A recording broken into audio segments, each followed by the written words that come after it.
ನಮಸ್ಕಾರ. ನಾನು ಗಂಗಾವತಿ ಪ್ರಾಣೇಶ್. ನನ್ನ ಪಕ್ಕದಲ್ಲಿರೋರು ಶ್ರೀಯುತ ಅನಿಲ್ ಕುಮಾರ್ ಅಂತ.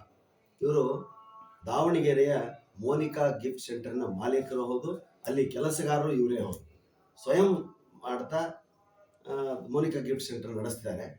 ಇದು ಭಾಳ ಏನು ವಿಷಯ ಅಂತ ಅನ್ಬೋದು ನಿಮಗೆ. ಯಾಕೆ ಇವ್ರ ಬಗ್ಗೆ ನಾನು ಮಾತಾಡ್ತಿದ್ದೀನಿ ಅಂದರೆ, ಈ ಮೋನಿಕಾ ಗಿಫ್ಟ್ ಸೆಂಟರ್ ಬರೀ ಗಿಫ್ಟ್ ಸೆಂಟರ್ ಆಗಿ ಉಳಿದಿಲ್ಲ.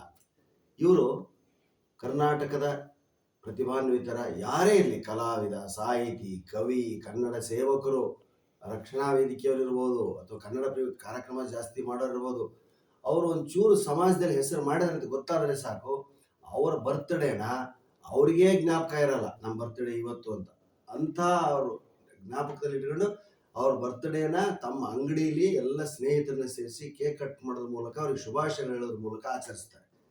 ಇದು ಎಷ್ಟಾಗಿದೆ ಇವತ್ತು ನಿನ್ನೆ ಅದಲ್ಲ, 250ಕ್ಕೂ ಹೆಚ್ಚು ಜನರ ಒಂದು ಸೇವೆಯನ್ನ ಅಥವಾ ಬರ್ತ್ಡೇಗಳನ್ನು ಇವರು ತಮ್ಮ ಗಿಫ್ಟ್ ಸೆಂಟರ್ನಲ್ಲಿ ಆಚರಣೆ ಮಾಡಿದ್ದಾರೆ. ಈಗ ಬರ್ತಿರೋ ನೆಕ್ಸ್ಟ್ ಯಾರ್ದು ಬರ್ತಿದೆ ಈಗ ನೆಕ್ಸ್ಟ್ ಸಸ್ಪೆನ್ಸ್ ಇದೆ ಸರ್.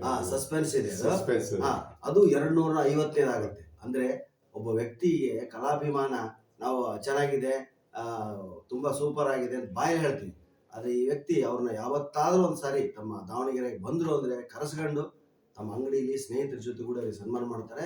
ಅದು 250ಕ್ಕೂ ಹತ್ರ ಬರ್ತಾ ಇದೆ. ಅದು ಮೀರಿ 300 ಆದ್ರೂ ಆಶ್ಚರ್ಯ ಇಲ್ಲ, 500 ಆದ್ರೂ ಆಶ್ಚರ್ಯ ಇಲ್ಲ.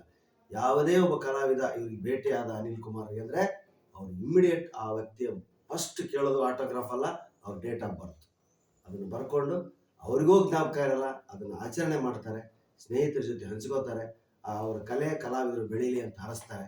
ಇಂಥ ಅಪರೂಪದ ಕನ್ನಡಿಗರು ನಮ್ಮ ಮಧ್ಯೆ, ಅದು ಗಂಡು ಮೆಟ್ಟಿನ ನಾಡು ದಾವಣಗೆರೆಯಲ್ಲಿ ಇರೋದು ನಮ್ಮೆಲ್ಲರ ಹೆಮ್ಮೆ.